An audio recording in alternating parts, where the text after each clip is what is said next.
This is a reading from Luke chapter 15, verses 11 through 32. And he said, There was a man who had 2 sons, and the younger of them said to his father, Father, give me the share of the property that falls to me.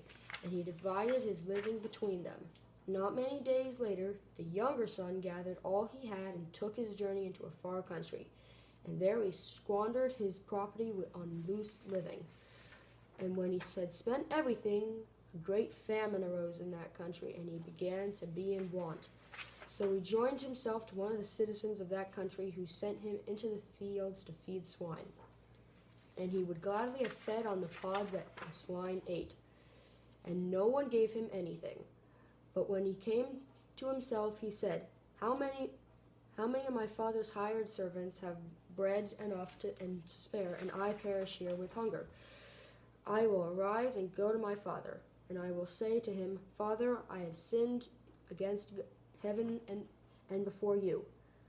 I am no longer worthy to be called your son. Treat me like one of your hired servants. And then arose, and he came to his father. But as he was yet at a distance, his father saw him and had compassion. He ran and embraced him and kissed him. And the son said to him, Father, I have sinned against heaven and before you. I am no longer worthy to be called your son.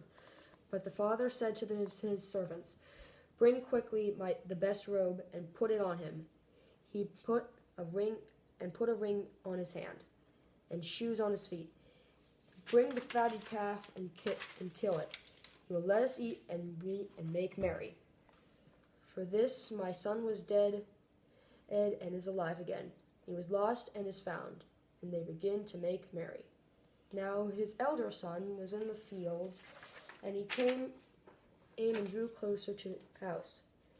He heard his music dancing, and he called to one of the servants and asked him what this meant.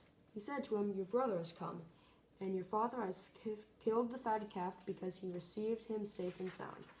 But he was angry and refused to go in. His father came and entreated them. But when he answered his father, Lo, these years I have served you, and I have never disobeyed your command. Yet you never gave me a kid, that I might make merry with my friends. But when this son of yours came, who has devoted your living with harlots, you killed for him the fatted calf. And he said to him, Son, you are always with me, and all that is mine is yours. It was fitting to make merry and be glad, for this is your brother was dead and is alive. He was lost and is found. That was the reading.